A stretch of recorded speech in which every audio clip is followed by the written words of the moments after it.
Welcome everyone. Bienvenidos a todos.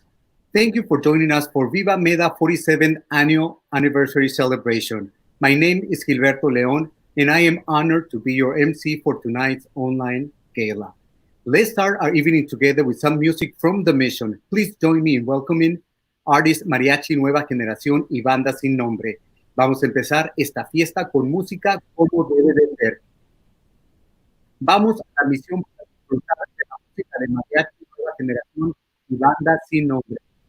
Inicia la fiesta.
Hola MEDA, somos la banda Sin Nombre. Es un honor estar aquí con ustedes para su gala. Vamos a compartir con ustedes algunas canciones. Esta primera es una original que se llama Esperanza. Es una canción dedicada a inmigrantes de todo el mundo.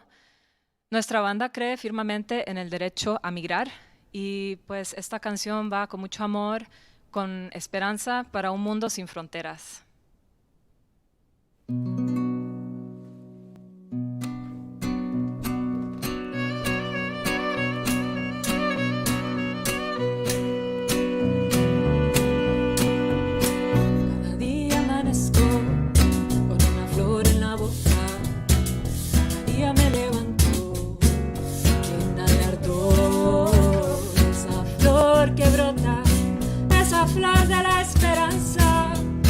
Esa flor que simboliza un mundo mejor. Cada día me levanto con el sol en la frente. Cada día amanezco alumbrado de luz, caminando caminante. Aunque duela para siempre, es el sueño de un futuro mejor. Ese camino que se extiende hacia el norte, yo no me rendiré a ese camino. Es posible que me mate, no me importa, porque no me queda otra, yo camino para mis hijos y mi abuela, porque tengo esperanza de una vida mejor.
mis hijos y mis abuelos, porque tengo esperanza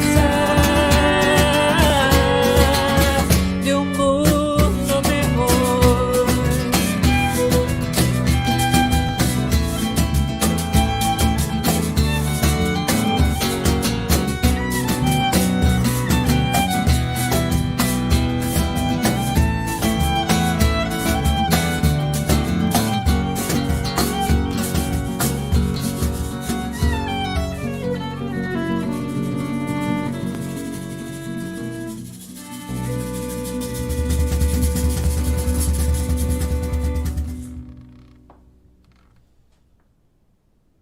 Muchas gracias, MEDA.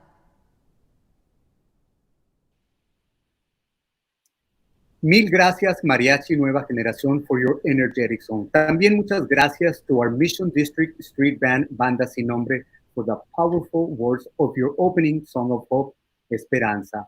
What a great way to start what is guaranteed to be a memorable evening in so many ways. I urge you all to join us for this entire virtual event, to be treated to more music, inspiring speeches, messages of hope from community members and politicians, and we also have an incredible, very informative panel discussion. Whether you're watching this stream event on MEDA's Facebook, Twitter, LinkedIn, or YouTube channels, I'll be here all evening to introduce our guests in special segments. Feel free to like, share, applaud, retweet, or comment. MEDA staff is standing by to answer any of your questions. Also, please use our event hashtags, hashtag Viva MEDA 47 or Viva MEDA 47, and hashtag Changemakers. The theme for tonight's event is Changemakers, and you, that means that you are a Changemakers. Our community members are Changemakers. MEDA staff and board are Changemakers. MEDA's funders are Changemakers. And tonight, you'll be afforded the opportunity to show your support of MEDA as a Changemakers when you text Viva MEDA to 44321. Once again, text Viva MEDA, one word, to 44321. Now, I'm going to turn it over to MEDA's Chief Executive Officer, Luis Granado. He will offer you welcoming remarks and speak how a nonprofit agency like MEDA has continued to create impact, having to pivot during 2020, one of the most difficult and challenging times for our community in MEDA's 47 years of strengthening Latino newcomers seeking opportunities in the United States. Damas y caballeros, ahora tendremos unas palabras de mi gran amigo, el director ejecutivo de MEDA, Luis Granados, sobre los cambios que esta agencia ha tenido que implementar en esta época de tantos retos para nuestra comunidad. Luis, adelante.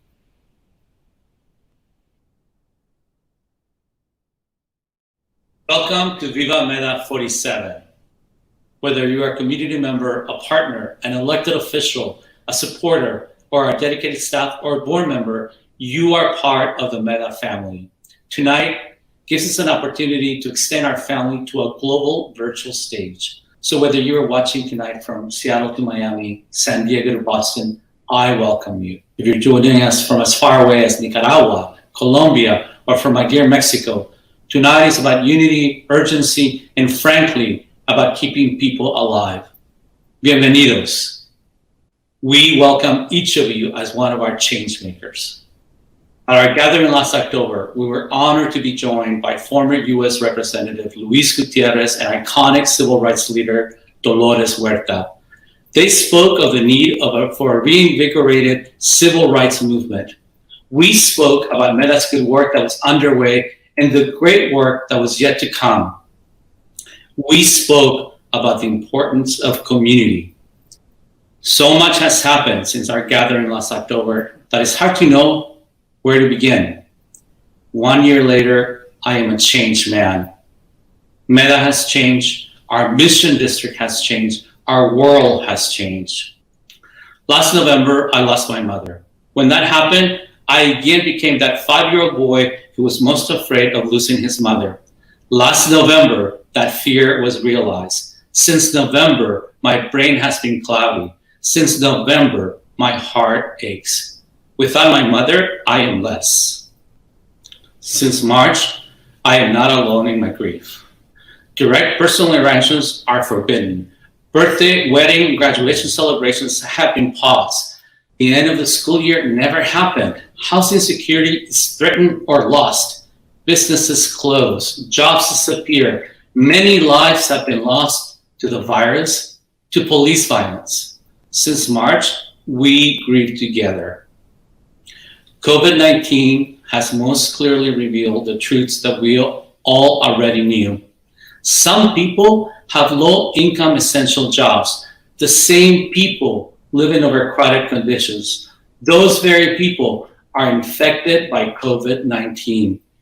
We see this all too clearly in San Francisco, where Latinos are just 15% of the population, and yet we are 51% of those getting infected. And we see the same pattern in Watsonville, Stockton, Los Angeles, Houston, Miami, and New York.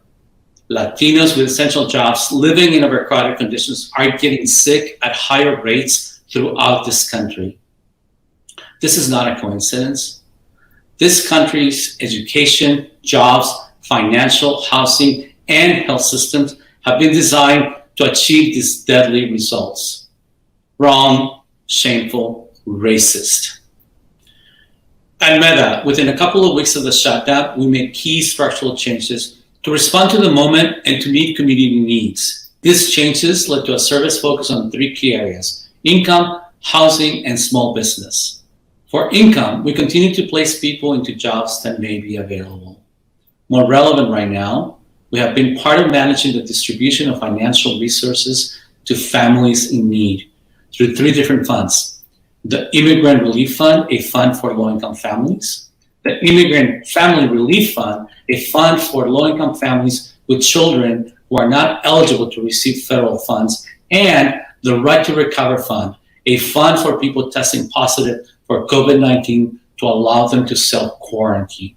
For housing services, we have focused on 2 key areas: keeping people in their homes by preventing their evictions, and ensuring that families continue to apply to the existing rental and ownership opportunities that have been still available through this pandemic. On the business side, we processed over 50 PPP loans, securing $4.3 million in capital, saving over 300 jobs at local restaurants, in-home child care providers, hair salons, and more. Additionally, in collaboration with the City of San Francisco, we have developed the SF Help Loan Program, which provides loans at 0 interest rate and no fees to local serving neighborhood businesses. For this loan, we leveraged a $1 million investment to bring in an additional $6.5 million in capital, which will result in over 400 loans and an additional 1,200 jobs saved by the end of the year. Our Mission Promise neighborhood joined our direct service team, while maintaining a strong focus on the schools and continuing to show much care for school children and their families. NPNs serve over 750 unique families and over 1,000 children with income relief, eviction prevention, housing opportunities, distance learning, food resources, and more. And process loan applications for in-home childcare businesses. On our real estate work, since March, we have purchased 4 additional apartment buildings and are now in the process of purchasing our first single-room occupancy hotel. We are also opening 2 new multifamily buildings in the heart of the mission, totaling 270 units. These buildings will also permanently house several mission-based organizations. Our policy team successfully coordinated a demand that San Francisco declare Latinos a vulnerable population, given the disproportionate impact COVID-19 has had on our families. In San Francisco, the Latino community's response to this crisis is second to none. It would be difficult to find another community that has responded as quickly, created such a strong alignment across organizations, and taken matters into its own hands when it comes to this pandemic. It has become clear during this crisis that MEDA is part of an ecosystem of exemplary organizations that are first responders to the needs of San Francisco Latinos during this COVID-19 crisis. The severity of the crisis requires all of us to be united as change makers. As such, MEDA is working hard to support the collective community efforts by leading with services on income, housing, and business support. Using our finance, fund development, communications, evaluation, and other administrative infrastructure to support the broader community efforts. Supporting the convening of a network of 30+ organizations to check in on how individuals and organizations are managing and develop shared goals and implement collective strategies. Consistently seeking and acting for unity within the network. Showing courage and taking risks on behalf of the collective efforts, even if it means being punished for doing so. The network of mission district organizations is strong, special, and most needed. It must be valued and supported, and MEDA is doing its best to do so. But again, what is happening in the mission is not that much different from what is taking place in other Latino communities or other low-income communities, period. While these communities may have access to social services, they lack the infrastructure to integrate their financial capability services, develop affordable housing, provide access to capital for small businesses or affordable housing, or create policy to develop systemic change. We are sharing MEDA's practices with communities across our city, our state, and nationally. At the center of this work is our effort to enhance capacity of these organizations and communities. I have many thanks to give. First, I want to thank MEDA's amazing staff. As always, they have showcased an equal resolve, commitment, and endurance. They have worked tirelessly to help those in need, often at personal expense. They are also experiencing the isolation and trauma of the last 6 months. And as a team, we have experienced much personal loss of loved ones during this time. We must also applaud our MEDA Board of Directors.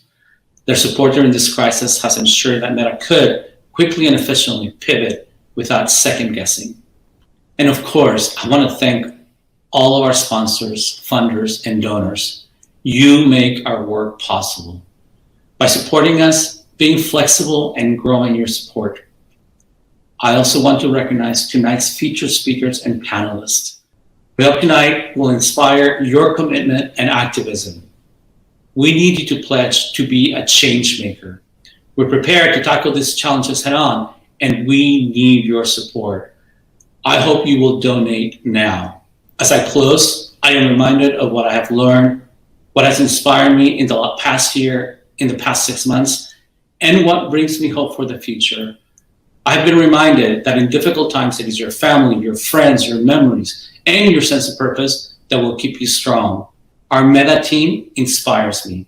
As such, I have made it my #1 priority internally to focus on staff wellness. To keep up the good work, the bottom line is that we need to take care of our staff.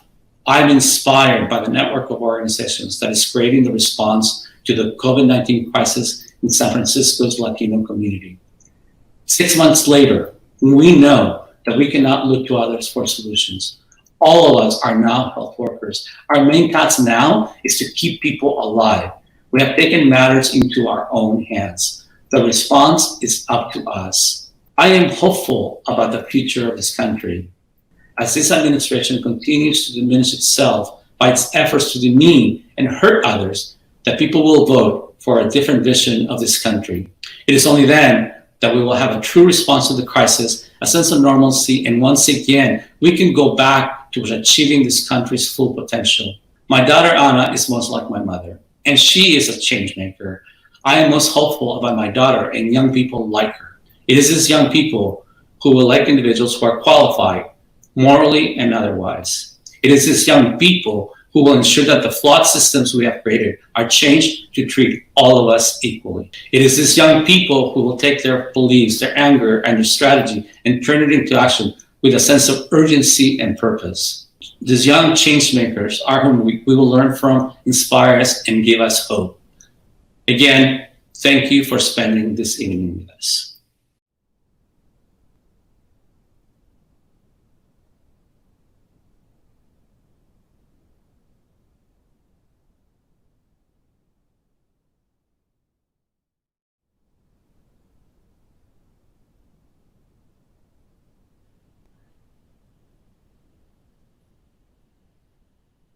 Thank you, Luis, for updating us on all the work being done every day by MEDA. Such important work. Muchas gracias, Luis, una vez más por ese trabajo tan importante que continúan haciendo en MEDA, especialmente en esta época de tanta necesidad. Now, our work could never happen without the dollars to drive MEDA's innovative work forward. Give a big virtual round of applause for these change makers. Ahora, todos juntos, aplausos.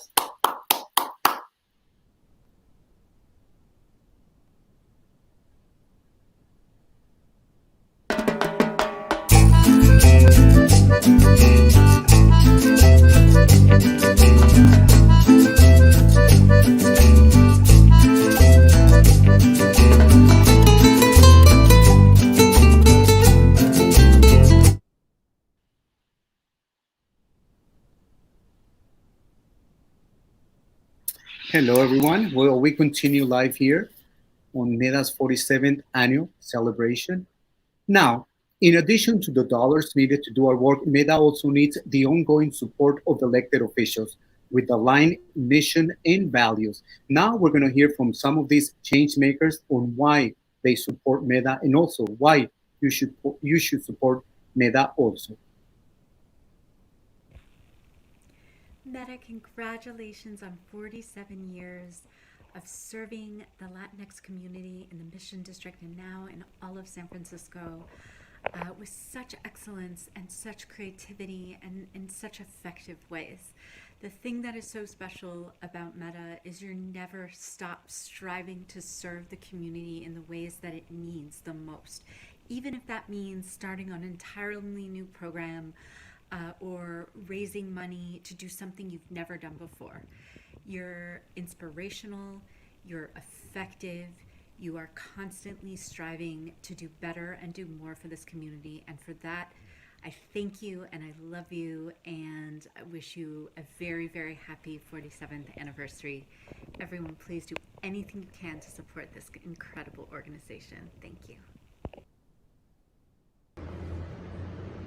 Hi, I'm Shaman Walton, District 10 Supervisor here in San Francisco. I want to say happy 47th anniversary to the Mission Economic Development Agency, also known as MEDA. For decades, you have been providing services to our indigenous communities in the Mission and San Francisco, whether it's providing financial literacy information, building affordable housing, or making sure that our community has connections to the things they need. MEDA has always been there. Happy 47th anniversary. I wish we could be celebrating in person at your gala like we would typically do outside of this COVID-19 pandemic. However, I know that MEDA will continue to serve the community for 47 more years and continuously going forward. Thank you so much for all of your work in community. Happy Gala. Hello everyone, I am Raphael Mandelman. I am the supervisor for District 8 on the San Francisco Board of Supervisors. Welcome to the 47th Annual VIVA MEDA celebration. I think we all know these are tough times in San Francisco and especially for our Latinx community. Now we're dealing with a pandemic that amplifies all the racism and inequities of our society. Our Latinx workers and their families have been hit especially hard by this pandemic, and yet this beautiful community has responded with such strength and resilience, creativity, and determination to care for one another.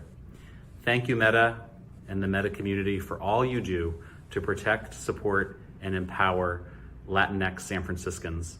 The Board of Supervisors is proud to stand with you and partner with you for another 47 years at least of building strength and power, resistance, and resilience in the Latinx community. Hi, I'm Mayor London Breed. It is my honor to welcome you to Viva MEDA 47. For so many years, MEDA has worked to lift up and strengthen our Latino families by promoting economic equality and social justice.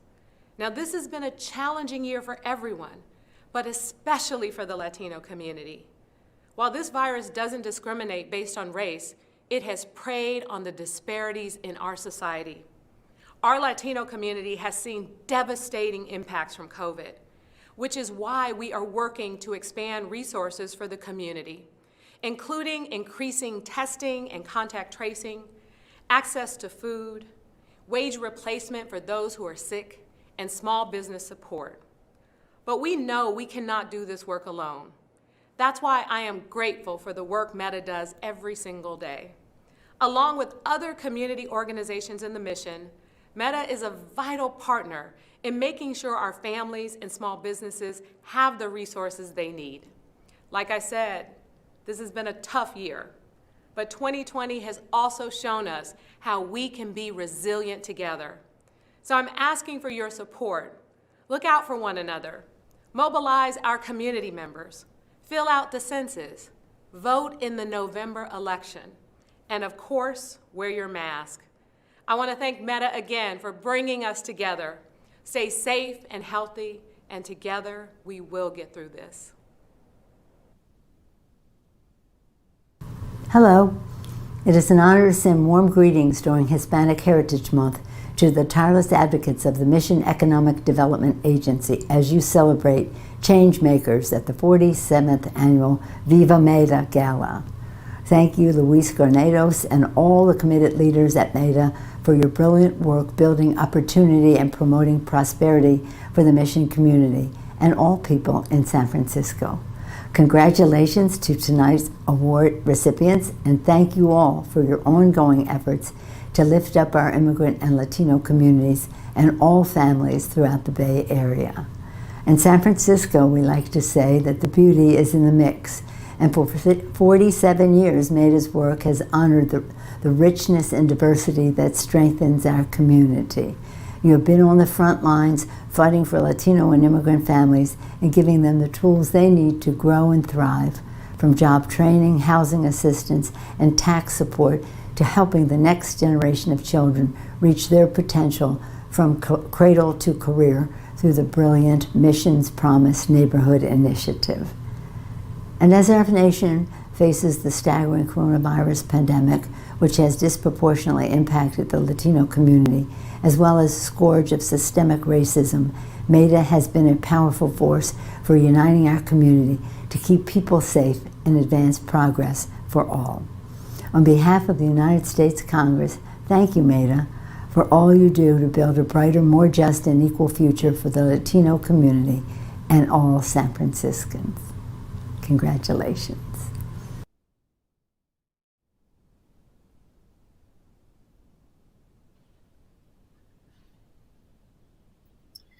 Muchas gracias definitivamente a todos los líderes y políticos que participaron en este segmento. You know what? When the shelter in place started in mid-March, MEDA immediately began hearing stories of hardship for community members. How can we pay our next month's rent? How can we put food on our table? Well, and those still employed were frontline essential workers, fearful of catching a potentially deadly virus very few understood. And yet they put their lives on the line because they needed to work to earn money to support their families. Unfortunately, the fear of getting sick came through for too many of them, with the vast majority of emergency room visits at SF General being Latinos. So in late April, UCSF in its Latinx Center for Excellence came into the heart of the mission to conduct free COVID-19 testing. What MEDA had been hearing on the ground was then backed by data. While 44% of those tested identified themselves as Latinos, listen to this, 95% of them were positive cases that were Latinos. Now, trusted doctors from the Latinx Center for Excellence gave freely of their time to co-host Spanish language Facebook Lives as a way to get much needed culturally relevant public information to the Latino community. Questions were answered, fears were dispelled, the healing could begin. Now, this is why tonight MEDA is honoring the UCSF Latinx Center for Excellence with the much-deserved 2020 Community Healer Award. Good evening, everyone. I am Dr. Alicia Fernandez, and I direct the UCSF Latinx Center of Excellence. We're based at San Francisco General Hospital. I'm so delighted to accept this Community Healer Award from MEDA on behalf of my colleagues at the Latinx Center of Excellence. This award is particularly important to us because of our partnership with MEDA. Together, we have created webinars that have reached out to the community and given solid, scientifically based information on how to prevent COVID and how to achieve better testing. We are currently working together on creating community-based contact tracing systems. We so appreciate MEDA's deep roots in the community. Happy birthday, MEDA, on your 47th anniversary. We're so glad to partner with you. Thank you for the honor of this award. Muchas felicidades.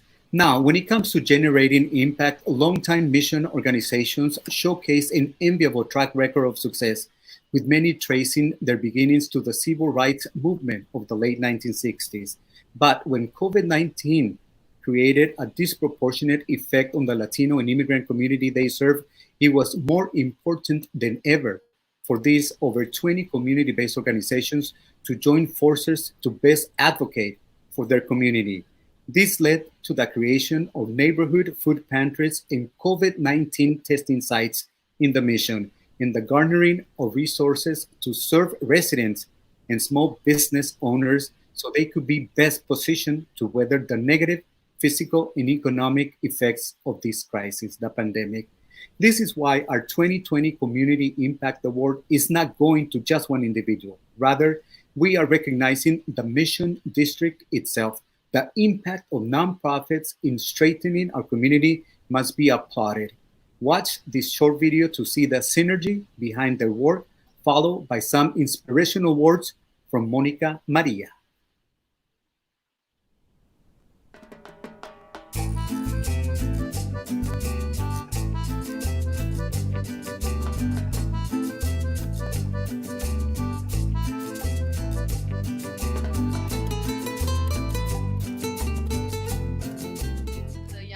The space to lead and to give us the room to be thoughtful, but also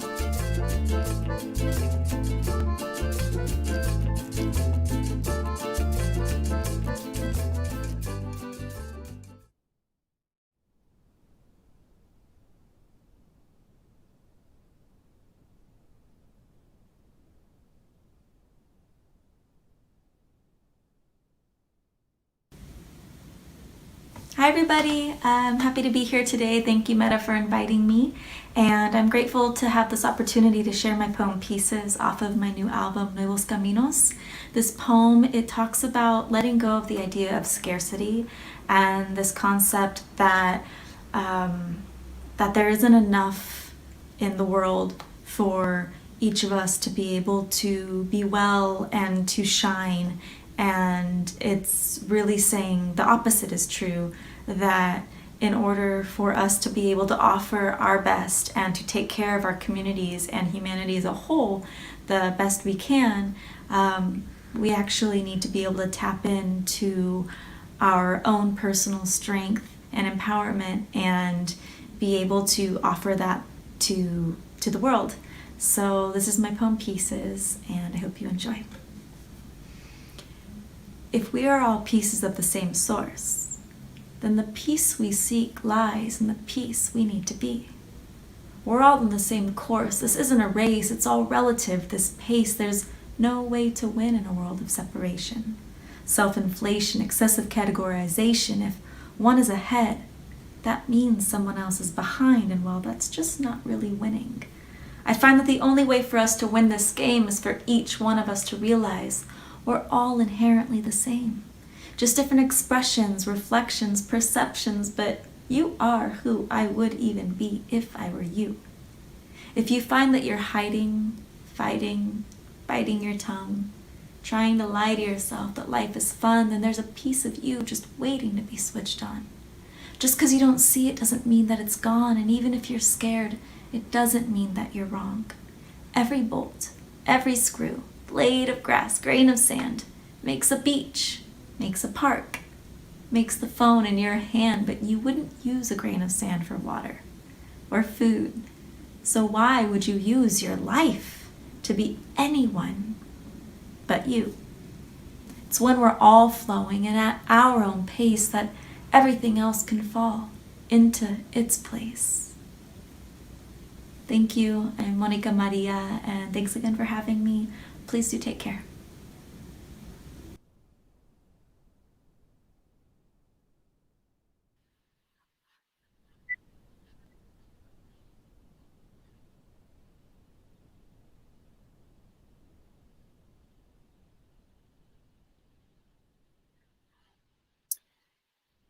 A way many immigrants look to generate income for their families is by opening a small business. Many times it's a restaurant, often with beloved family recipes on the menu.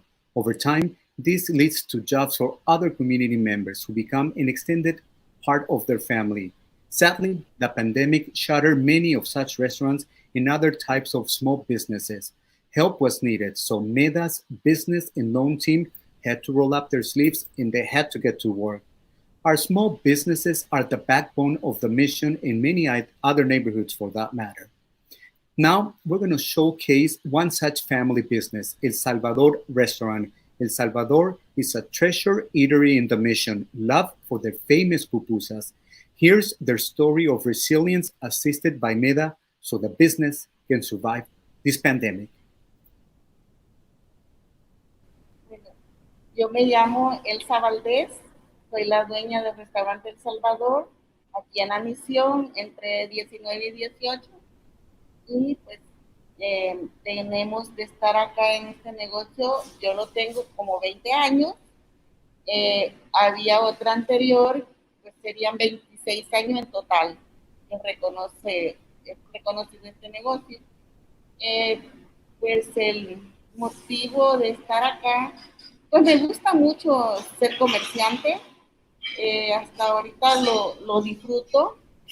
Mis clientes también me han apoyado, mucha gente, hay variedad de gente que viene. Eso ha sido mi más anhelo, pues estar aquí en este negocio. Hi, my name is Narita Montesino. I am Elsa's daughter.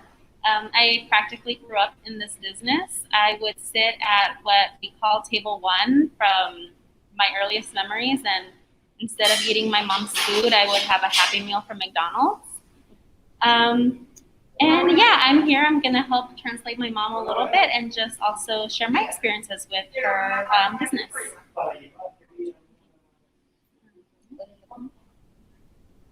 ¿Cómo le ayudó MEDA durante el COVID? Bueno, MEDA me ha ayudado muchísimo en esta pandemia del COVID. Ha sido, prácticamente me salvó de los 3 meses casi que estuvimos encerrados. No teníamos abierto el negocio, habían deudas muchas, y con el apoyo del préstamo que ellos me ayudaron a llenar todo el papeleo, pues seguimos aquí todavía.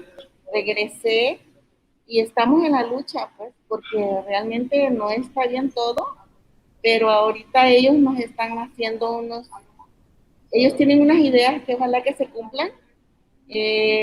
Como vino un empleado de allí, dijo que hay un proyecto de cerrar la misión desde la 24, no estoy segura si es a la 16 o 17 o 18, pero sí estaría bien ese proyecto, nos beneficiaría a todos los restaurantes, tiendas, etcétera, etcétera. Y pues yo creo que la gente lo disfrutaría caminando, buscando a donde más le gusta la comida. Y sería bueno ese proyecto. Y ese es un apoyo que nos daría MEDA siempre. Y MEDA siempre me ha ayudado desde muchos años atrás. Hace como 10 o 15 años también me hicieron un préstamo muy bonito donde cambié sillas y mesas. Y yo estoy muy agradecida con MEDA. Y a veces cuando ellos tienen proyectos nos avisan al vecindario o nos invitan a clases, más que todo en comercio, y asistimos. No siempre, pero ahí vamos. So building on what my mom said, MEDA has helped us throughout the years. I think it's been 10, 15 years. I think I was still in high school. They've always been super helpful. They're actually neighbors. They're right across the street. During COVID, they were extremely helpful.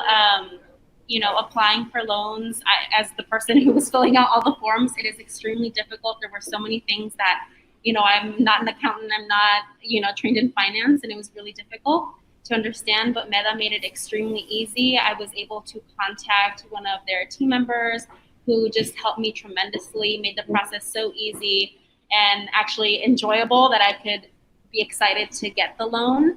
And then the process within not even 2 weeks, just probably like a few days, we had the loan, which really helped not only our business and our household and ourselves, but also those of the employees that, through the loan, they were also helped. And so, just throughout the years and with COVID, we've always been able to count on MEDA, their town halls, their classes, and their new projects that they're also, they have in the works this time.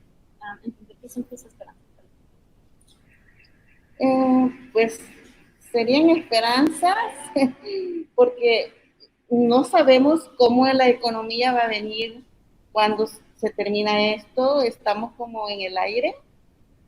Siempre tenemos la esperanza de seguir acá, y si esto se normaliza, pues qué bueno, ¿no? Continuar, y pues si la economía funciona bien, mejorarlo más de lo que está y seguir adelante en la lucha. I think like many people, we are just hoping for this to end at some point, hopefully some point soon, for normalcy to return.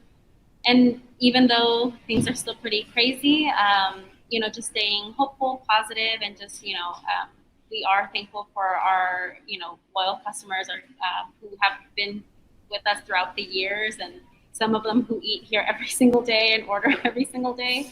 So just staying positive and just pushing through as best as we can. All right, so right now my mom is going to be making the traditional Salvadorian dish of pupusas. She is going to be making a pupusa de queso, frijol, y loroco. Loroco is a traditional Salvadorian flour native to El Salvador. It is also edible. It looks like the tip of the asparagus, and that's what that is, that green stuff right there. So she's showing you right now the process of making a pupusa and what it looks like to actually make one and how to throw it on the grill. We are located in the heart of the Mission between 18th and 19th Street. We are open every day except Tuesdays. We have limited outdoor seating, takeout only. Check us out on Postmates and DoorDash. And we'll be excited to see you here. So she's gonna throw that on the grill, and to show you what a pupusa needs to be cooked all the way through and to taste delicious at the end. And there you have it. Homemade, fresh ingredients from local Latino businesses. Mamá, saluda si quieres. Okay. Bye, thank you. Enseñarle otra pupusa. And then the end result is right over here, and that's what you're gonna have. That over there turns into this, and that is traditional curtido y salsa that goes with the pupusa. Okay, Mama, thank you so much. Bye. Thank you so much.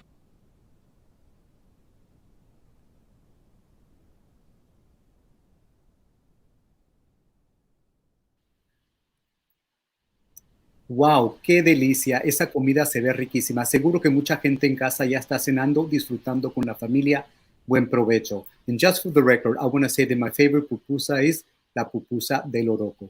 Once again, thanks to Elsa Valdez and Nereida Montesino for sharing their heartfelt story about El Salvador restaurant. Now, when it comes to change makers, MEDA has been blessed in being able to bring many partners into the community development work. Let's hear from a few of these partners. Hi, My name is Vera Moore, and I'm a Vice President in the Office of Nonprofit Engagement at JPMorgan Chase. We've had a long-standing history with MEDA, which has included programmatic as well as capacity-building support. For instance, in 2018, MEDA proactively reached out to us regarding a cultural placekeeping initiative that aimed to combine MEDA's commercial real estate as well as our culturally relevant expertise around real estate development, finance, government, and small business technical assistance to nonprofit organizations and entrepreneurs who are hoping to stay within the Mission District. We stand with MEDA because Luis has really pulled together a passionate, special team of community experts who are embedded in the fabric of the Mission District and the other communities that MEDA serves. Since inception, MEDA has leveraged its resources to advance racial justice, to dismantle systems of oppression and barriers that prohibit communities of color from being able to accumulate wealth. Hi, I'm Amy Wallace, Vice President for Global Philanthropy at JPMorgan Chase. MEDA has been a partner to us for many years, starting with its work on financial health and coaching through the VIVA model, expanding to affordable housing development, and most recently in providing real-time response to the COVID crisis impacting the Mission District. For us, standing with MEDA has meant standing with the Mission community and working together to prevent displacement of the families and small businesses that make it such a wonderful neighborhood. MEDA has also been an important resource for us as we share what they are doing so well with other nonprofits, funders, and policymakers across the state and nationally, expanding their innovations and knowledge to impact even more lives. Clearly, we are at a critical point with the twin crises of COVID and affordable housing. Moving forward, we want to work with MEDA to address not only immediate needs of those who are struggling, but also to challenge the underlying systemic issues that have brought us to this place. We have a real opportunity to create a more just and equitable Bay Area by working hand in hand with MEDA toward that goal. Thank you. Hola, buenas tardes. Mi nombre es María Núñez. Antes que nada, quiero dar las gracias a MEDA y a la comunidad promesa de la misión. Mi primera conexión fue participando en unos talleres de abriendo puertas en el preescolar de mi hijo. Allí entendí la importancia que es apoyar a la educación de nuestros hijos. Cuando llegué a la escuela Buenavista, allí empecé a participar en los grupos como ILAC, donde conocí a Mariana Estrada, el Guía de Éxito Familiar, y a la promotora Luz Rodríguez, de MEDA, quienes me invitaron a participar al concilio de padres que era dirigido por Lucía Obregón. El apoyo de MEDA ha sido muy importante para mí y mi familia, ya que fuimos desalojados y gracias al apoyo de Dairo Romero, hoy en día tenemos una vivienda estable. MEDA no solo nos contacta con diferentes servicios en la comunidad, también nos capacitan para ser líderes y nos dan la oportunidad de trabajar y desarrollar nuestro liderazgo. Hoy en día soy promotora de vivienda de educación cívica en MEDA. MEDA me encanta porque apoya a nuestra comunidad y entiende nuestras necesidades en nuestro propio idioma. Este año ha sido muy difícil desde el comienzo del COVID, el trabajar desde la casa, haciendo llamadas, aplicaciones para subsidios y conectando a las familias con diferentes servicios, el no poder ayudar como yo quisiera, el sentirme identificada con ellas y sus necesidades, el escuchar familias diagnosticadas con el COVID, eso realmente me partía el corazón, pero a la vez me daba fuerza para seguirlos apoyando. Les invito a seguir trabajando en comunidad, al igual que nuestras organizaciones como MEDA y la promesa de la misión, que sigan abogando por más servicios para nuestras familias con más necesidad. Me siento tan agradecida por la oportunidad de no solo recibir servicios, sino que me permitan formar parte de este gran equipo que hemos trabajado por la comunidad con todo nuestro amor, para salir juntos de esta pandemia. A nombre de todas las familias quiero agradecer a MEDA y a todo su equipo por el apoyo en estos tiempos tan difíciles. Unidos con amor, ¡sí se puede!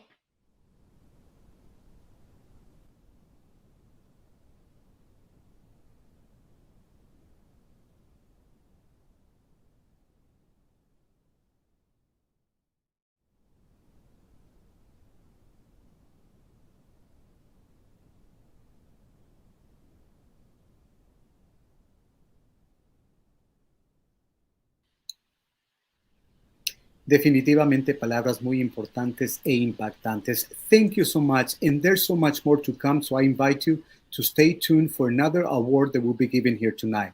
Plus, we have a very lively panel discussion hosted by Luz Peña from ABC 7 News here in San Francisco. Now, for the next part of this gala, I am honored to introduce to you not one, but two mission-born Latinas who know and love their neighborhood and are always looking out for El Barrio.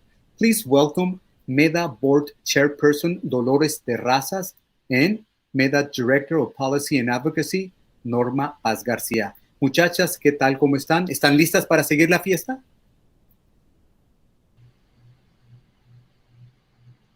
Estamos listas. Buenas noches. Good evening, everyone. My name is Dolores Terrazas, and I've had the honor of serving as MEDA's board chair for the last 3 years. Gracias, Gilberto.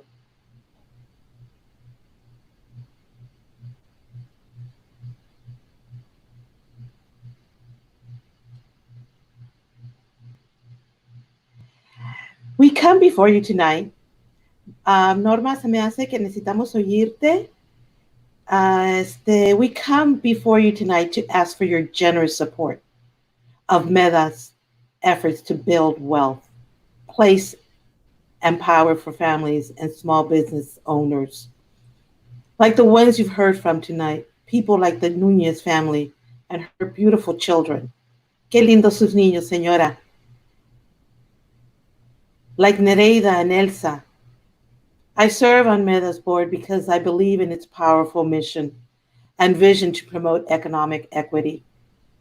And raised in the mission, I grew up here, wanting to continue to support this work. I went to school here as well. Undergraduate, graduate outside of the state, but always kept returning back home. As with many Latino communities across this nation, the Latino residents of the mission are experiencing true hardship. As COVID-19 has disproportionately affected our families, the last 7 months have truly tested our resolve, many things. But despite the numerous obstacles we face, MEDA is working hard to ensure that our community has a chance to succeed, to recover, to rebuild, and to thrive. MEDA works to ensure that Latino families are financially stable, that there is ample affordable housing and access to capital in the neighborhood, and that all children in the mission have the opportunity to go to college. We're also on the front lines with hundreds of community members who are participating in parent leadership trainings, getting registered to vote, are heard at the Senate Capitol, at the state Capitol, and recently MEDA has joined our community partners in spearheading a coordinated response to the pandemic crisis. Tonight, you've heard about our accomplishments and future plans from our CEO and from our inspired leaders. Later on, get ready to be inspired from a few powerhouses who have been at the forefront of this critical movement. If there's one takeaway, it's that we are powerful. Siempre lo hemos sido. And to realize an inherent strength as change makers, we must fight, but we can't do it alone. Solitos no somos uno. Solitos nos desaparecemos. Juntos somos una fuerza. That's why I'm asking you now to help us propel our movement forward. Every single one of you. Pledge your support to this work, our community future. That's absolutely right, Dolores. And this has been such a pleasure to be speaking to you on behalf of MEDA. And I'm sorry I was having technical difficulties, but I just want to add that I can't tell you how much inspiration we derive from our community members who have developed their leadership and who show up in Sacramento to advocate for our community and for their family needs, and who have become fearless and tireless advocates. And if any of you have had the pleasure of driving through the Mission District, our home, Dolores, homegirls, and seeing how the buildings are going up on Folsom Street between 17th and 16th, about 260 units of 100% affordable housing communities for our families to come back to root themselves again firmly in the neighborhood. And so we're asking you to join us as change makers, because we can do a lot, but we need you to do a whole lot more with us so that we can have even more impact and power as we continue to advocate for our community in San Francisco and elsewhere.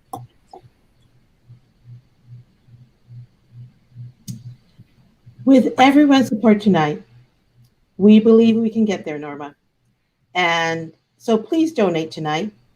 And if you already have, set an amount in mind, increase that by 20%, un cachito más. You'll see right on the pantalla, on your screen, a change maker's impact that will go through. But read that as you're listening to us share with you how this will help MEDA propel it forward. And because of our generous sponsors that you saw earlier, we've raised nearly $90,000 already. And that's because people believe in us. And we need you to believe in us too. We need to raise an additional $47,000 tonight to help Latino families survive this crisis now and thrive into the future. You know, when the shelter-in-place orders were implemented, mission-based organizations and the MEDA team came together to address on a dime so many crucial questions, like how would we feed the neediest families? How would we house them? How would we ensure that Spanish language resources and medical testing were available for our community members? How could we support our undocumented families and small business owners through the pandemic? And how could we bridge this digital divide that makes it so difficult for children to learn remotely? How could we build basic digital literacy skills for parents and students? Literally overnight, funds were created, pantries were opened, leadership and policy teams were meeting with city officials and families, and we were connecting families to free computers.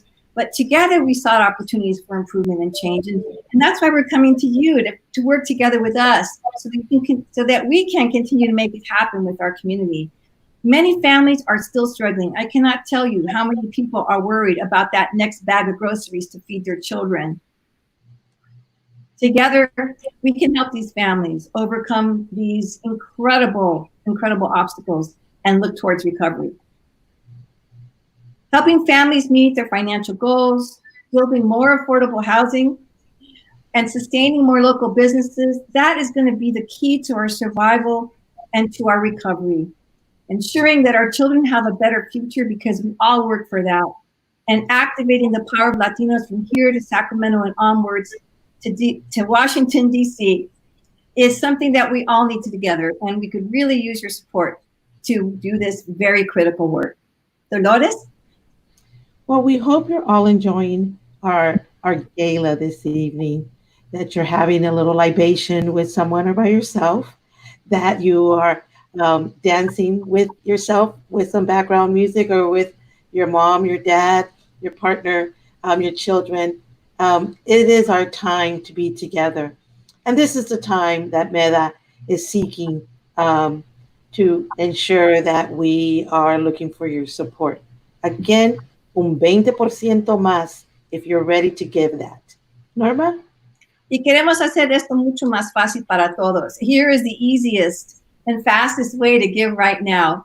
You'll notice at the bottom of your screen that there is some information there. So the first thing to do is to take out your phones. Take out your phones and text the number 44321. In the body of your text, type Viva MEDA, VIVA-MEDA. And now you're ready to donate. It's that simple. Just make sure you click on the link to complete your donation, and you can consider yourself a MEDA supporter. Fabuloso.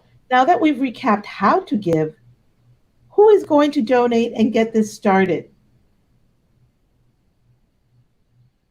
I see a little, there's a thermometer. Dolores? There's a thermometer. I love it. So we can actually see how this works in real time. The more you donate, the farther the line goes on the thermometer. So remember, the very simple instructions are take out your phone, text 44321, and then in the body of your text, type Viva Meda, and you are donating, and we are watching that thermometer grow. That is so amazing. Look at your generosity. This is really amazing. I have goosebumps. Dios mío, we're at 35,000. Mil gracias. Thank you so much. This is wonderful. Thank you, everyone, for donating. If you still haven't donated, it's your opportunity to share with you exactly what impacts your donations are generated. We're going to read some of that right now.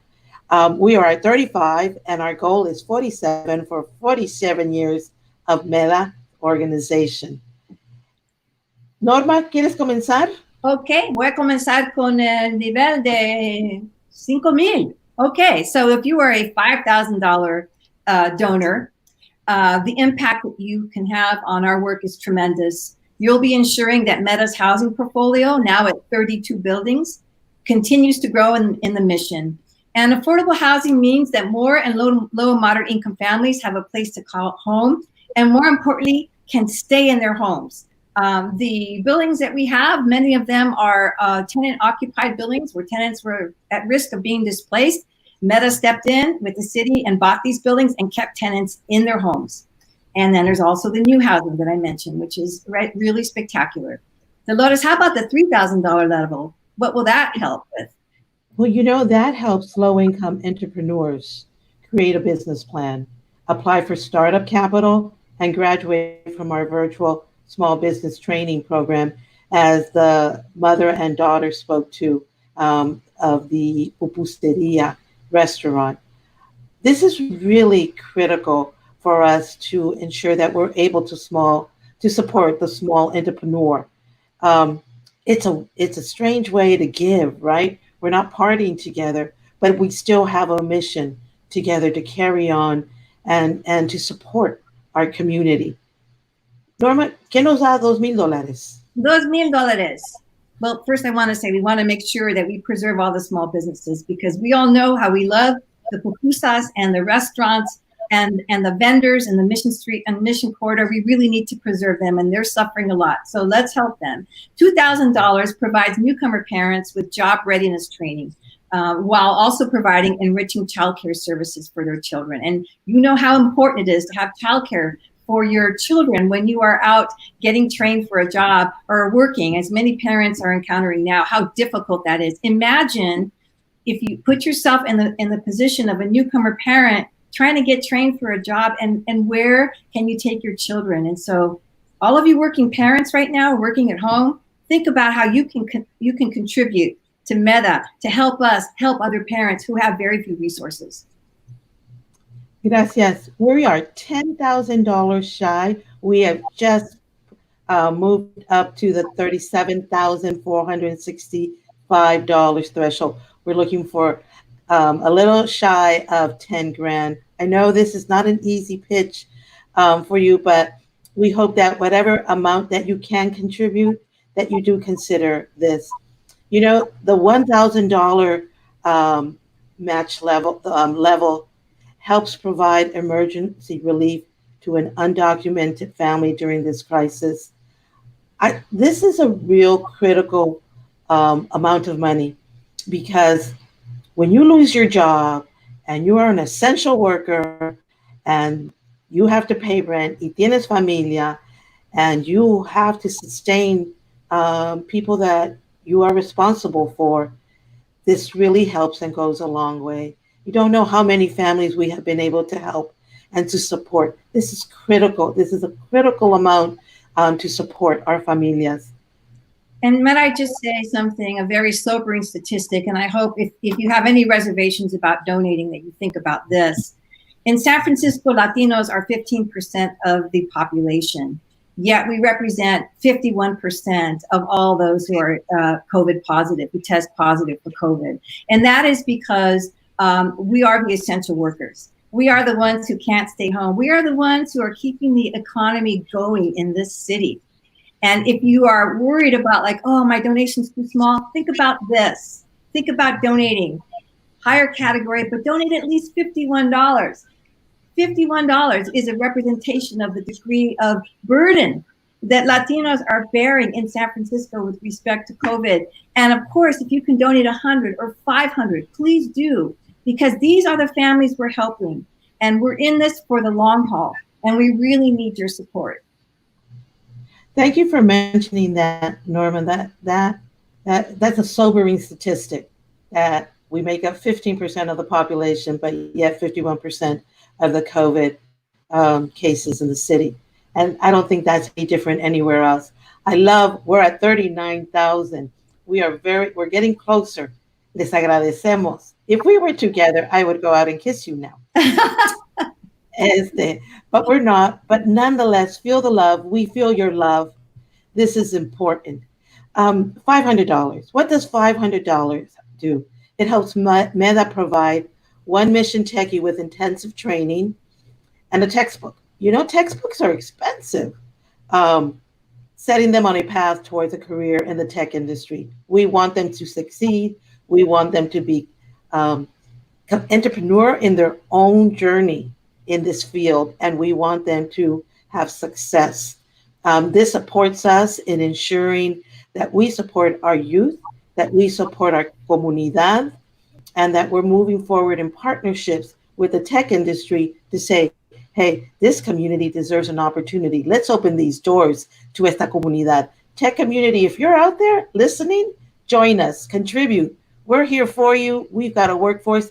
There is nothing like our work ethic. Everyone can say, esta comunidad trabaja. This community works. We're at shy of $40,000, Norma. We're getting close. We need your help to get all the way there. I was just thinking, you know, one of the things my mom taught me is that we belong everywhere. And when I think about helping our youth find an entry into the most lucrative industry in the world, certainly in the country and the Bay Area, which is tech, and I think that $500 helps a person have that pathway to a future that can sustain them and their families through multiple generations. That's an incredible impact with a $500 donation. So I hope you will consider donating at $500, because we really need to provide that pathway for our youth and for their children too. You know, it's all about connecting the generations and keeping it going. We also have contributions of $130 or $40 or $50. Your contributions are so important to us. Each of those contributions takes us a step further to accomplishing the goals that we're wanting to meet with our community. $100 helps us support one under-resourced family file their taxes through MEDA's free tax preparation program. This is really important. We have now moved over the threshold of $40,000. We have $7,000. You guys, we still can do this. We're ready here. We're going to stay on until we get this. Norma? Well, I'm just thinking about the journey that many of our families made to get us to where we are. And when you think about it, the sacrifice that it took from those generations to give us the future, and so that we can give our children this future too. And so if that is your situation, and my guess is that most people here are really used to, are really beneficiaries of the sacrifices of their families, think about donating to get us over that little threshold, because that's what we do every day. We honor the generations that came before us, and we're paving the way for the future generations. And we're going to come back a little after to kind of try to wrap this up. I'm getting a text from our technical folks. So I think, Dolores, we're going to come back in a little bit, and you can continue to give and donate at 44321. Type in Viva MEDA in the text. Not too late. Perfecto. Gilberto. Así es. Gracias, Norma y Dolores. And please don't go anywhere, because you're coming back a little bit later on this program. Meanwhile, when deciding upon the recipient of the 2020 Client of the Year Award, MEDA decided this year to make the word client plural.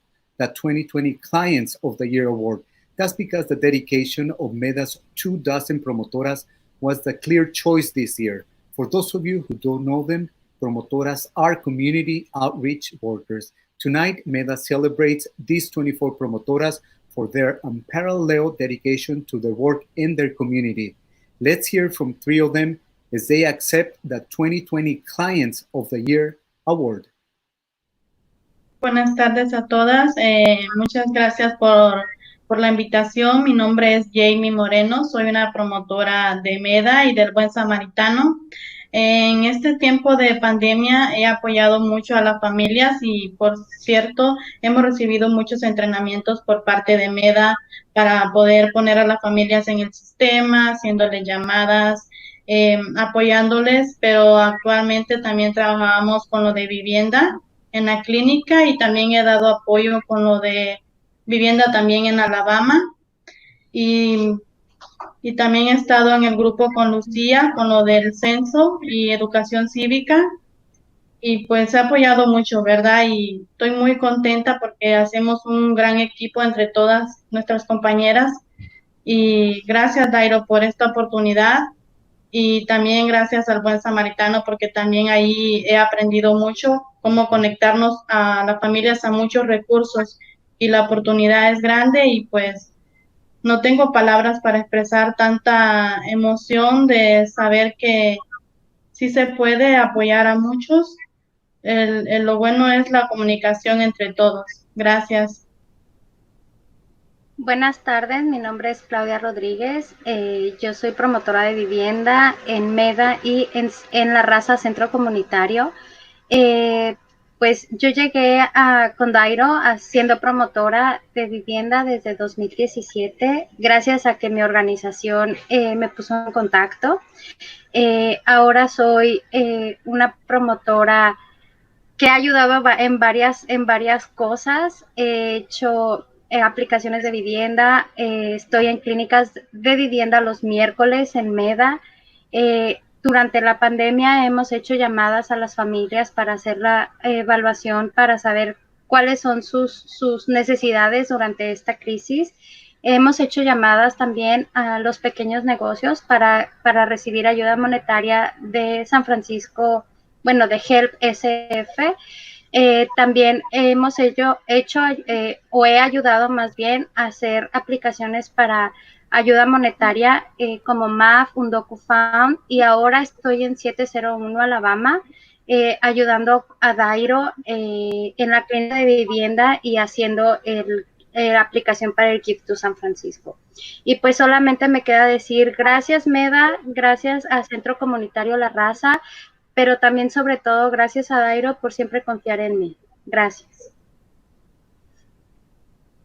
Hola, ¿qué tal? Buenas tardes. Mi nombre es Mercedes García y bueno, pues me siento muy contenta y muy privilegiada de estar hoy aquí, de tener este reconocimiento al trabajo de todas las promotoras.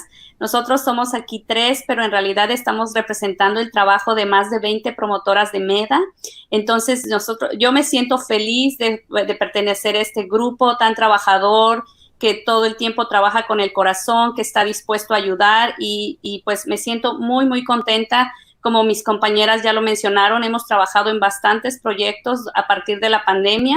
Ahora mismo estamos algunas de nosotras siendo capacitadas para hacer rastreo de posibles pacientes o posibles personas infectadas de COVID, que se llama el contact tracing, COVID-19. Entonces, pues me siento que ha habido muchísimo crecimiento, tanto personal como profesional, porque hemos tenido la oportunidad de entrar al sistema de MEDA, a otros sistemas, que nosotras no teníamos esa posibilidad, pero hemos tenido los entrenamientos y pues gracias al liderazgo de Dairo Romero, al trabajo de mis compañeras, creo que hemos hecho un trabajo muy, muy bueno con las familias en el apoyo a todas estas ayudas que ha habido y que hay tanta necesidad. Entonces, pues muchísimas gracias. Estoy muy contenta de estar aquí, de compartir con mis compañeras y de representar a todo el trabajo de las promotoras de MEDA. Gracias.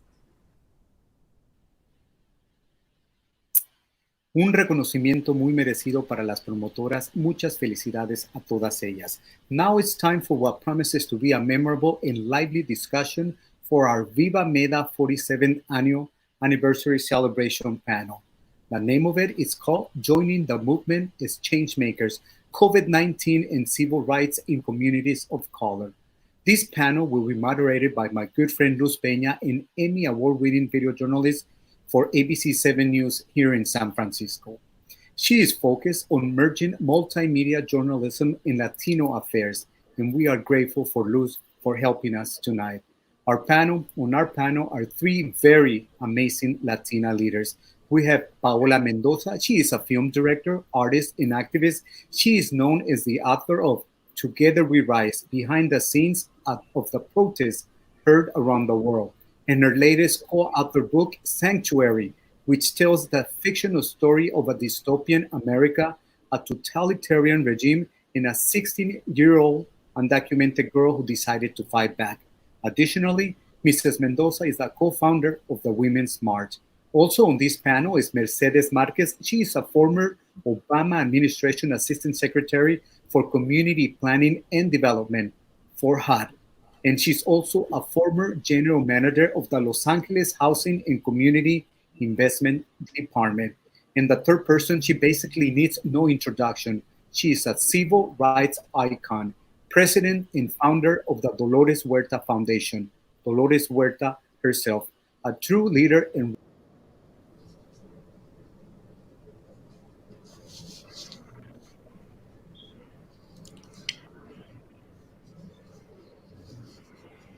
Hello. Hi. Hi, Gilberto. I think you're still muted, but I guess we can start. Well, welcome everybody. Thank you so much for being here. It's a pleasure to moderate this panel. The good thing about this panel is I know I don't have to shut any of you guys up because you know how to respect each other. So that's good. I'm glad we can have a very good conversation, unlike what we've seen other days here in the US. So let's start with the first question. It is well documented that the COVID-19 pandemic has disproportionately impacted Black and Latino communities across the nation. Specifically here in San Francisco, 51% of COVID-19 cases are among Latinos, yet we are only making 15% of the population in the city. So let's start with Dolores. Dolores, what do you think needs to be done right now? Well, we know we have a lot of work to do. I think one of the main things that we have to do is to make sure that all of the people that were displaced because of COVID-19, that they will be able to get their jobs back. Because I know that there's some fear among some communities that they will not get their job back. And to make sure that those people that were not able to work, and I know that you've been doing this, is providing the services so that their families are okay during this economic stressful time for them.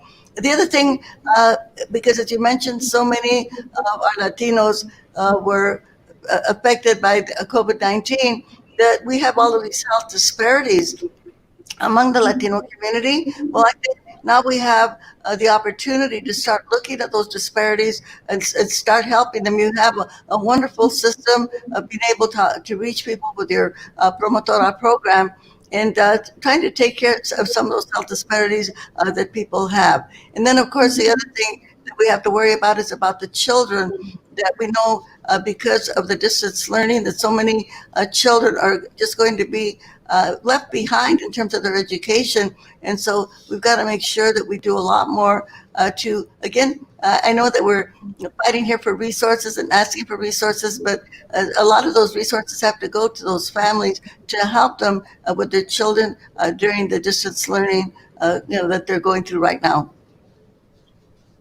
Thank you, Dolores Huerta. Let's go now to Paola Mendoza. Paola, what do you think needs to be done right now? Well, as Dolores was saying, there's so many aspects of this pandemic that are affecting our community, and the way forward seems at times impossible and intractable. But the reality is that we live in a country, the richest country in the world. And so the government can provide for the people that live in this country. It needs to provide for the people that live in this country, because what this pandemic has shown is that we are all interconnected, that we can't survive one without the other. And the thing that I do affects my neighbor, and then that affects essentially it can affect the entire country. We've often spoken so much about the essential worker and how important they are and how essential they are to society. And so many of us in the Latino community make up that essential workforce. But what I would really like for us to be able to move into as a country and as a government is to start treating our essential workers as essential people in this country. And that means allowing us to thrive. That means giving us healthcare regardless of our status. That means making sure that our children who, as Dolores was mentioning, are being disproportionately affected in distance learning have the tools available to them to catch up in the future. That means providing equity, not just equality, but equity in how we all recover from the physical trauma, but also the psychological and emotional trauma that all of our communities are living through at this current moment. I'm glad you're talking about also equity right now, because the next question is, what needs to change to ensure an equitable recovery from COVID-19 for our community, the Latino community? And this is the question that I want to ask you, Mercedes Marquez, after all your years in the public service and housing industry. Bueno, buenas noches a todos. I'm listening to the things that Dolores and Paola are saying, and how do we implement that? How do we move forward? And MEDA and all of the organizations in the mission are so good at collaborating and working across communities. I think that something for us to remember as Latinos is that when we're in Washington figuring out what to do, in this last bill, this CARES Act, right, where so much money came out, it's not just that our folks weren't eligible as immigrants. It's that they were very specifically excluded. So we have to understand that immediately we have an equity problem, right? Mixed status families. So, U.S. immigrant children were denied access to these funds. So we have to work on that. As we collaborate with allies, I think an important thing is that we have to teach them our history, because we're often seen still as foreigners, as we're just lucky to be here. Never mind que aquí estamos para siempre, no? And I think we have to work on that, the data on that, this idea that we're 15% of San Francisco, but 51% of the COVID cases, nombre, right? And this is true everywhere. So we have to figure out, in some of the same way, Luz, that you so well do and Sophia so well do, to make these stories come to life, work with our allies and bring this right up front. It's not just about what's on the Eastern Seaboard, the 13 original colonies. Aquí estamos, and as we say, no nos vamos. And so it's really about getting in there and making it real and not letting them forget us ever, with folks that we have to fight against, and with our allies as well, that they see us so that when justice comes, it comes proportional. Thank you, Mercedes. I want to go back to Dolores Huerta. Dolores, you've been on this fight for decades as a civil rights activist. So what do you believe needs to be changed to ensure that, to ensure equitable recovery from COVID-19 for our community? And have you seen that even change in the years past with other type of situations among our community? Is there equity happening? Is there some sort of change that you are seeing? Well, I think that the pandemic, as was stated, has really spotlighted all of the disparities that we have in our community. We know that people have been marching on the streets. They want to see some rearranging of the resources that are coming into our communities, so that the places where we are short, that those places can be fulfilled. And I do want to say this, that I think your organization, MEDA, you are doing such an incredible job of just keeping the community together. When we think of the mission, this is a historic place. We think of the mission, we think of Latinos. You are keeping Latinos in the mission with all of the work that you're doing, not only serving the working people, the seniors, the children, everybody that needs that support, the businesses, the arts. So you are a model. And I'm from New Mexico. And when I go to New Mexico, I go to Santa Fe, New Mexico, and you have all the beautiful Spanish architecture. And but the one thing you don't see the indigenous people, the Native Americans. You don't see the Latinos there because they're all gone. Well, what you are doing, I want to thank you, because the mission is a historic place, and you are keeping the mission for Latinos, for all of the work that you're doing, so that they will not be pushed out, they will not be gentrified out of their homes. You are making it possible. Yes, the mission is a historic place for Latinos, and you are keeping it that way. And so I think if we can think of that model that you are doing, and really be more, maybe not, you have been very visionary to begin with, but continuing on that mission with the affordable housing that you're creating. And this is, of course, what we need. And just one more thing I just want to throw in the mix here. I think it would be great if we can really have ethnic studies in all of our schools for our children. And so the stories of the people, of the immigrants that settle in the mission can be told to everybody. And of course, we need more money for our schools. And of course, we want to tell everybody, please support Proposition 15 for schools and communities first. Thank you, Dolores. So the next question. At last year's Viva MEDA Gala, we heard calls from reawakening of a Latino civil rights movement. Fast forward to now, 2020. Is it clear that this reawakening is well underway? This is what we're seeing among many young Latino activists. So do you believe we're seeing this reawakening of a civil rights movement? And if so, what more needs to be done to recreate real change? Let's go with Paola. Well, I think that it is an extension of the civil rights movement, of the Latino civil rights movement that has existed in this country for a long time. I don't think that it ever went away. I think that progress is not guaranteed, and we only move forward when we are pushing forward, pushing really hard. We're pushing the rock up the mountain constantly. And so I would say that right now we have a lot more people pushing that rock up the mountain, but there was always people trying to keep that rock and pushing it up slowly but surely. I'm very inspired by the young people that have been out protesting and marching and organizing and demanding a better world and pushing our values within the community, within the Latino community, into new and diverse and interesting places.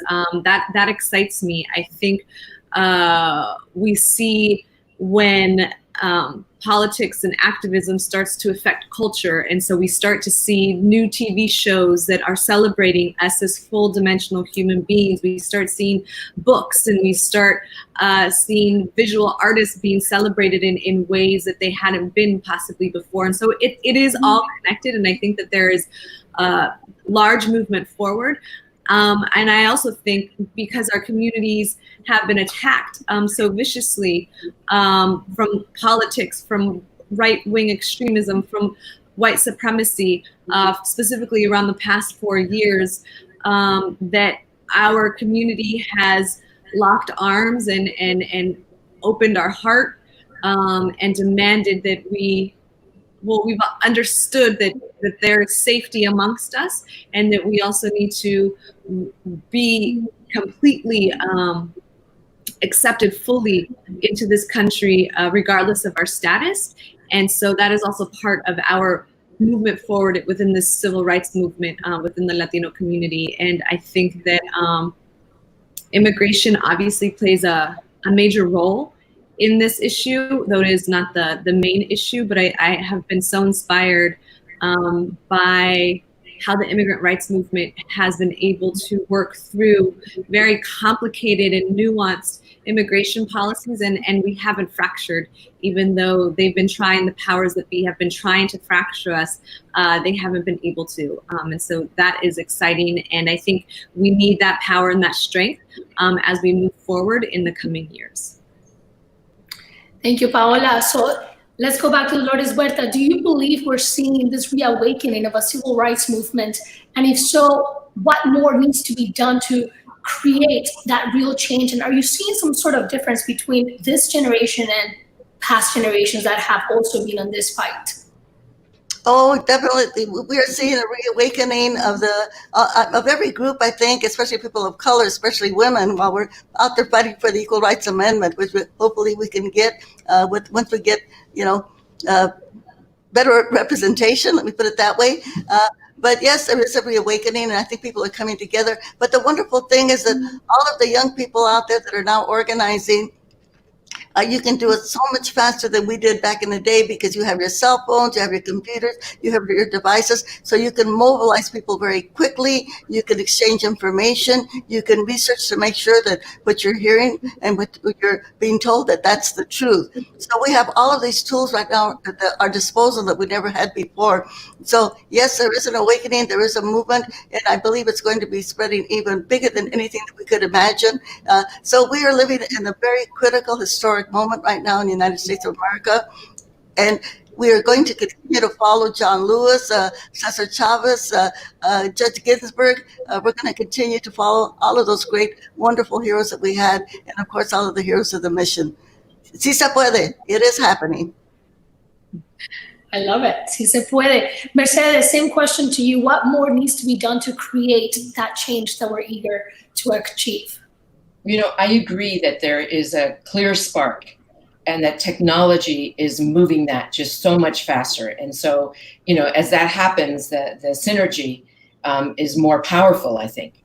The one thing I would say is that, you know, when I was younger, one, I have to say I'm a Dolores Huerta trainee. I went to SUN with Dolores' son, Fidel, and Dolores would actually come to our MECHA meetings at USC. And the one thing that we did there, apart from organizing, was that we studied so that we learned, you know, very specifically what movements were. And I think that technology now offers that kind of opportunity for MEDA and others to lead teach-ins now. What does it actually mean to organize? What is a movement, you know, which is intentional? It's something that's organized around a certain vision and goals. It studies its own progress. It readjusts. It's flexible. And these are the things that I think we need to do, because it is the way that we start to mature in our struggle. It's the way that we learn what personal responsibility is and how we accommodate our, you know, our agreement to spend our life this way, how we integrate that. And these are things that have to be constant threads in our life so that we don't just get tired, right? You have to study to have the muscles of a warrior. And I think that these are the things that could be done now with technology. Take all that energy we have, take this moment, and learn how to do it for the long term, and be able to do it with all this technology. There's no reason why Dolores isn't teaching a course online about how you do it. Thank you. I love that. I love that. Okay, Paola, you are the example of what our generation is doing right now. I mean, you're writing books, you're directing, you're doing so much. So what gives you hope? What gives me hope is that when Dolores is going to be teaching that class, I'm going to be her first student. So that gives me a lot of hope.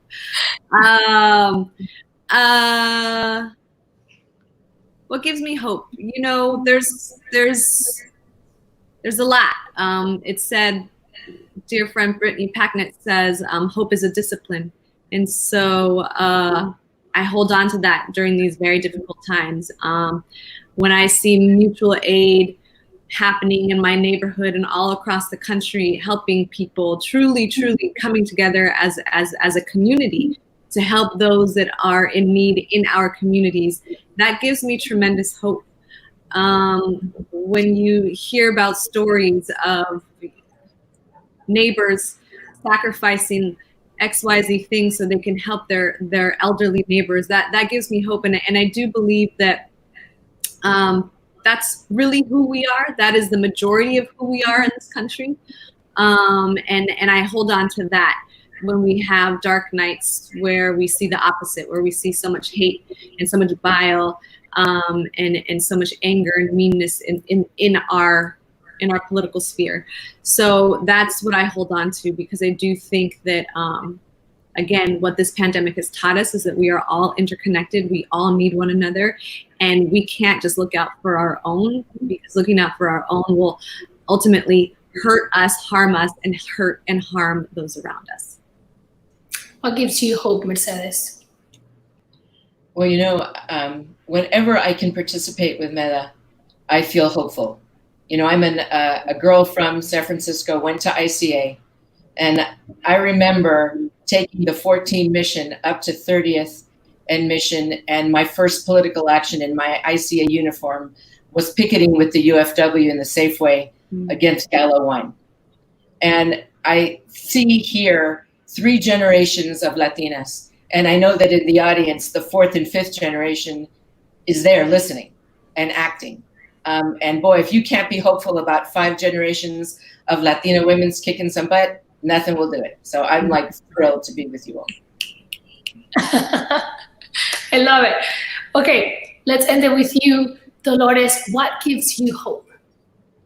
Well, when I see young people marching in the streets, and when I see organizations like this organization, MEDA, and all of the work that you're doing, just bringing people together, so that the mission is not going to be just a name on a street corner, but it's actually going to be a neighborhood, and all of the people working together. And I do believe that there is a reawakening because we all realize that we are at such in a critical moment that we are living in our country right now. And so I think people are energized, but I think that we have to also give people, as was said a little while ago, give people hope so that they do not despair.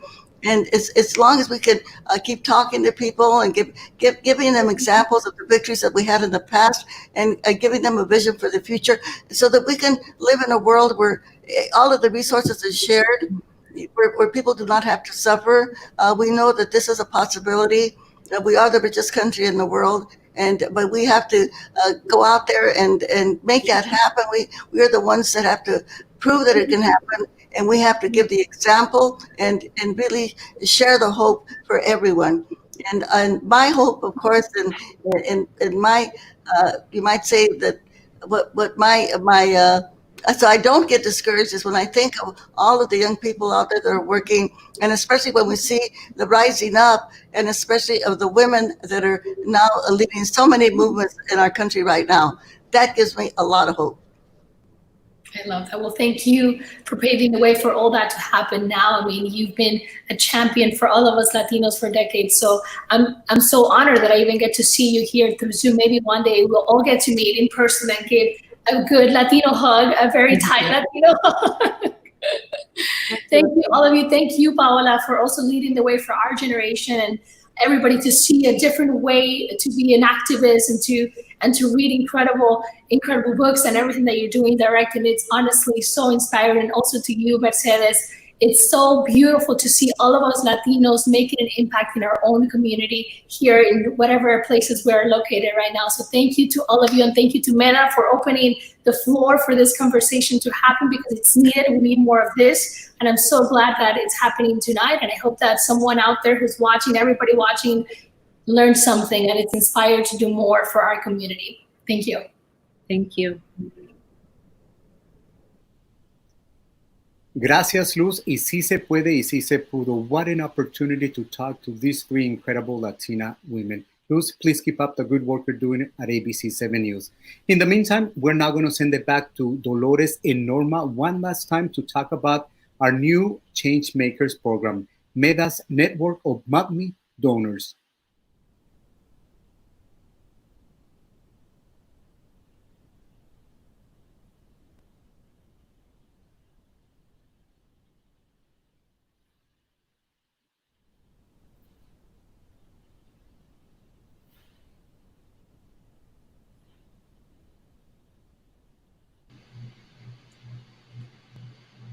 I know that Dolores, there she is, my compañera, Dolores. What a remarkable night. I don't know about you, Dolores, but I feel energized. I just got a text from someone who said they donated $1,000. That was pretty cool. I'm very inspired, and I know that we're ready to take action here.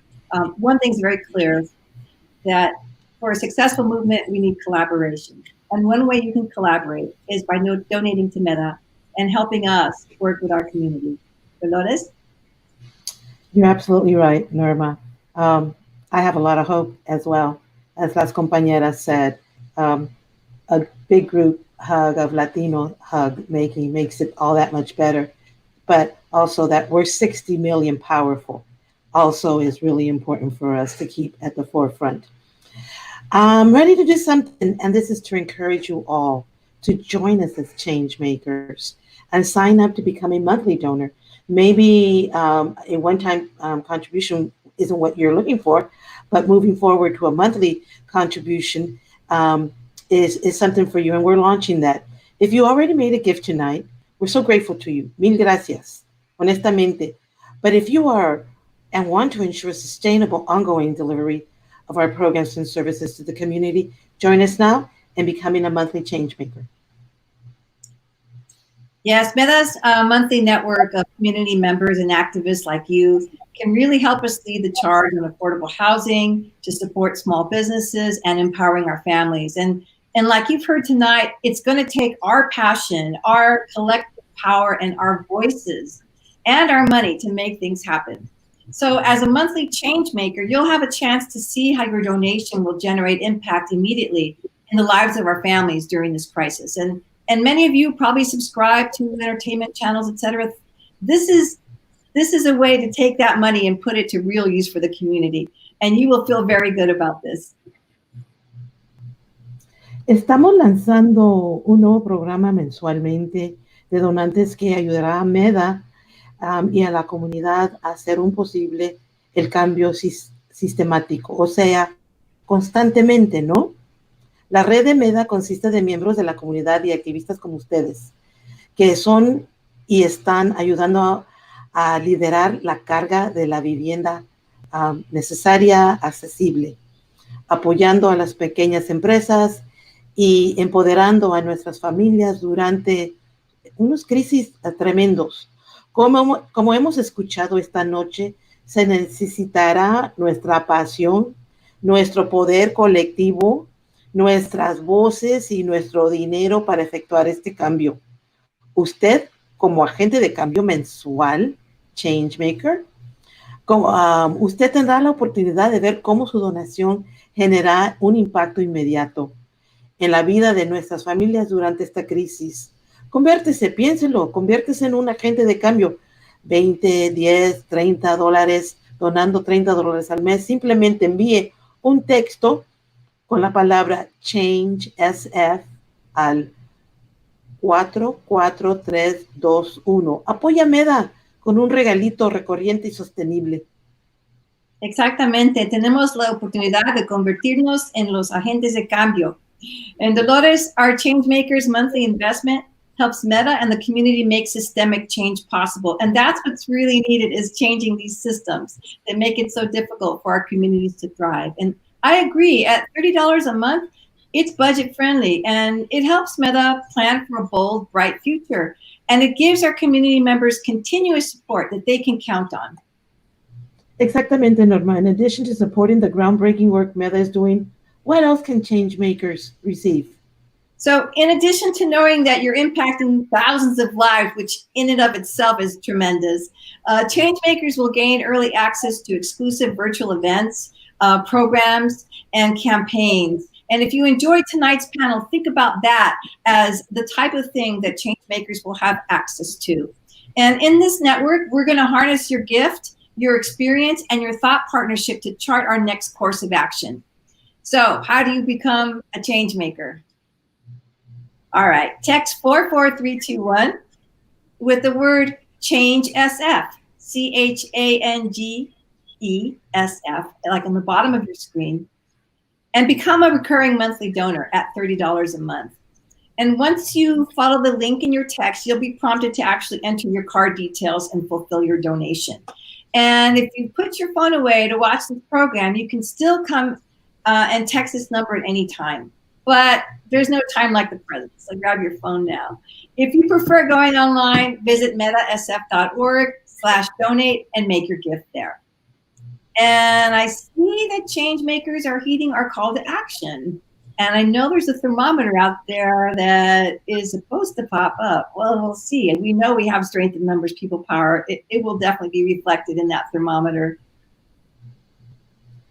That sounds easy enough, compañera. We have a long road to recovery for our communities, and every dollar activates this. Realmente, this change is important. Thank you all. It looks like we're almost at our goal, and we can continue to receive contributions all evening and even after this evening. Thank you. Mil gracias. from the bottom of our hearts. Estamos agradecidos. Look at what we can achieve in the mission and beyond. Somos gente unida y muy agradecida. Gracias. Good night, everyone. Thank you so much for your help and your partnership. Muchas gracias a Norma y a Dolores por ese trabajo y por esa dedicación. What a night. So much has happened in such a short time.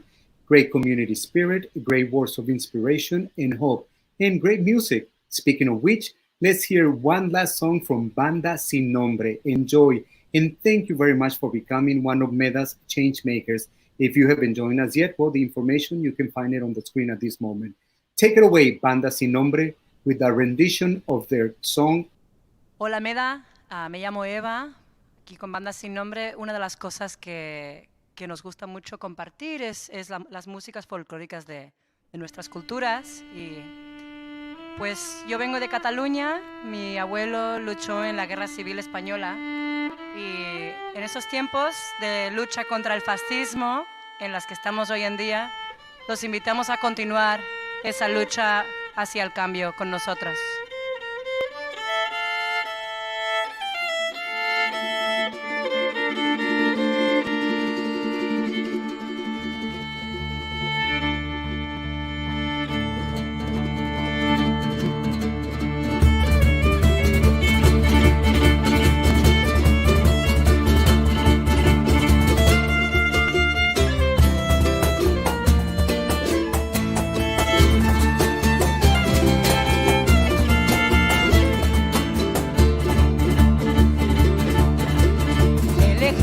El pueblo, el ejército es el pueblo. Una noche el río pasó, ay Carmela, ay Carmela. Una noche el río pasó, ay Carmela, ay Carmela. Pero nada pueden bombas, pero nada pueden bombas. Donde sobra corazón, ay Carmela, ay Carmela. Donde sobra corazón, ay Carmela, ay Carmela. Contraataque es muy rabioso, contraataque es muy rabioso. Deberíamos resistir, ay Carmela, ay Carmela. Deberíamos resistir, ay Carmela, ay Carmela.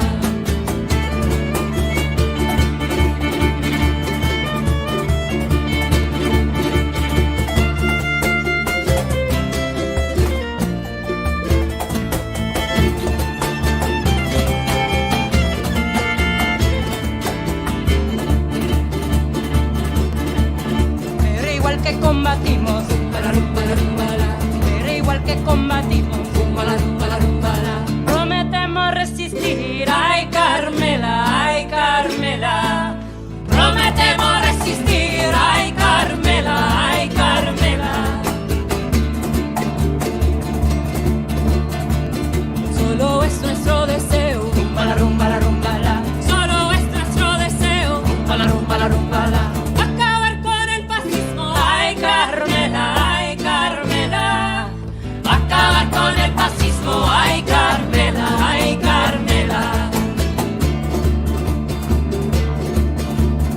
También es nuestro deseo, también es nuestro deseo, acabar con las fronteras, ay Carmela, ay Carmela. Acabar con las fronteras, ay Carmela, ay Carmela. Acabar con el fascismo, ay Carmela, ay Carmela. Acabar con las fronteras, ay Carmela, ay Carmela. Venga, MEDA. Acabar con el fascismo, ay Carmela, ay Carmela.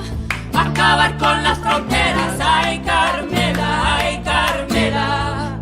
Acabar con el fascismo, ay Carmela, ay Carmela.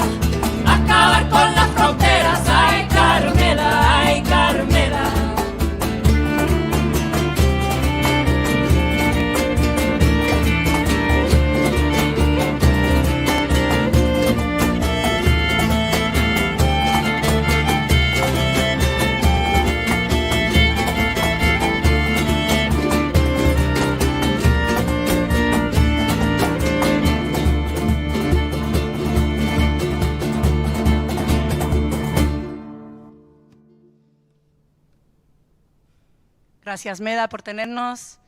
Y bueno, para el cambio, aquí estamos con ustedes.